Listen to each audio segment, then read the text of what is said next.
So there's a small YouTube channel named Benji X, and this guy, he is a freak of nature. The videos he's made for popular kids franchises, such as Sprunki, I think that's how you pronounce it, Poppy Playtime, I don't think he's done it that much anymore because, you gotta hop on the trending pages so that way you can get as much money as you can out of this, all that other type of stuff. And this guy is one of the more notorious people who is famous for making a lot of content farm-esque content, if you get what I mean. So essentially what he does is he clickbaits sexual thumbnails and he clickbaits all these other types of things. And yeah, that's just such a weird thing for YouTube to be having on this channel. But what makes this guy extra special is that this guy, he's actually fallen off really hard. So he has 4.14 million subscribers, which is a very small number if you ask me. But nonetheless, he should be getting more than like 40,000 views. Like some of my videos actually get more views than this guy. And that says a lot about Benji X. This guy is just a pathetic little douchebag, and I don't think anyone likes him.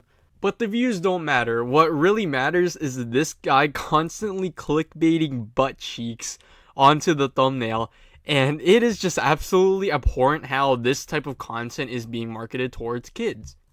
Some people would agree with me when I say this, and some people wouldn't. I personally think that Benji X should be banned. Some other people would say, oh, but he's just fulfilling a spot in the market. He's just filling up a few potholes in the market so that way the market's more smooth and whatever. Let's just say he doesn't deserve to get banned, and I can kind of see your point on that. But again, he's breaking YouTube terms of service.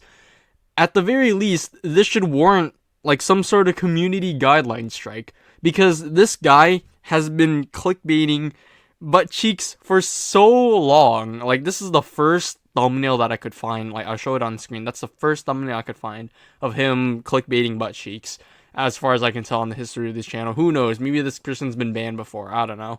But anyways, yeah, that's kind of all I have to say about that part in terms of like sexual content overall. We already know Benji X should at least get a community guideline strike for these types of thumbnails. And I mean, that's all I really have to say about Benji X in terms of like thumbnails and stuff like that. Like, what else is there to say about this? Like, at this point, it's just repeating the same thing. I'm flogging a dead horse over here, basically. Just, you get the idea. At least give him a strike, man. He's putting on sexual content on YouTube, and that's just not okay. YouTube isn't a place where we want to see sexual content. If we want to see that, then we'll probably go somewhere else. But we don't want that on YouTube, because that gives YouTube a bad look and all that other stuff.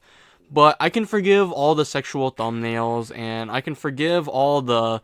Basically, I think he's botting at this point. I can't say he's botting for sure, but like, I can forgive all of him just pumping out content and being a content farm. But what I can't forgive is him committing the cardinal sin of being cringe.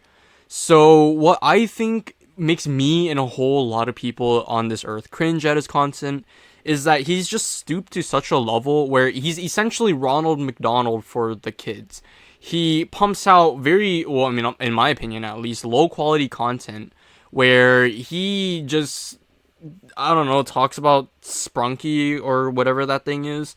And him milking these franchises and doing the things he's done is kind of like prostitutes in a sense. And I'm not saying, and I have to keep reiterating this, my comparisons are not saying, oh, they are equal, but they are similar, not equal by any means. My examples will always be more extreme because I use extreme examples so I can help people picture the bigger picture, if that makes sense. And what I'm saying here is that his content is essentially the same as prostitutes, where they're both just so desperate for something that they're willing to do anything for it, even like lose their dignity over it, just so that way they can make some extra money.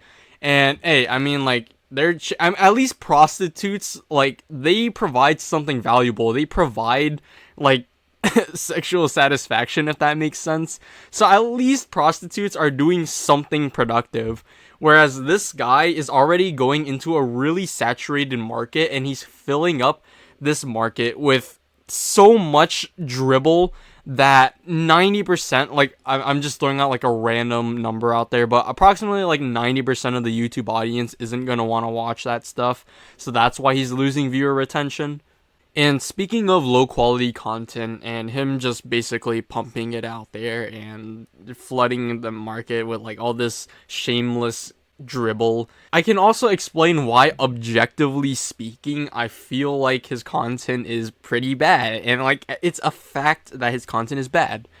So music artists take like what, 3 to 4 months just making music and all that other stuff, and they spend that time trying to make a good beat, trying to get good lyrics, trying to get in like really really nice vocals, and then occasionally, you know, the music video and maybe a lyric video and stuff like that out there. This guy keeps pumping out music videos like every other day, and they're all around like 2-ish minutes on average. Maybe the average is a little bit lower, but I'm just gonna be generous here and it's like 2 minutes. The average good song is like, I think the magic number was like 314, where it's like 3 minutes and 14 seconds is like on average a really nice song, because it's like walking pace or something like that. I don't know the scientific mumbo jumbo behind a good song, but TLDR of it is that not only are his songs too short, he keeps reusing the same beats over and over again. And not only that, his concept is music, or not music, it's techno music for kids. And don't get me wrong, there's not a single concept, when it comes to music, there's not a single concept that is actually bad. Like, you know that saying where it's like, oh, don't blame the weapon, blame yourself, or something like that. And that's very applicable in the music industry, where there's not a single bad idea, as long as you can perform it and execute it in a good manner. But this guy hits every single thing that is wrong with music. So not only does he continually use the same genre, he keeps talking about, or not, he's not talking about it, but he keeps making techno music for kids. And number one, it gets annoying after a while. Number two, his vocals, well, I mean, they're not even his vocals. Like, they're probably like Vocaloid or something like that. I don't know. But he keeps throwing out really bad vocals out there, where it's basically Old MacDonald had a farm type of thing. And that's just not a really creative thing to do. He just makes up some random ChatGPT gibberish and then he just serves it out on like a plate or something. I don't know. I'm just giving my opinion on his music as like music, instead of him being objectively wrong. Yeah, I mean, that's all I really have to say about Benjixscarlett. Overall, this guy, he's essentially just another sad example of how he stooped so low just to get some bags. And I mean, sure, like, there's nothing wrong with trying to get a bag, even if you're selling your dignity over it, except if it's affecting other people.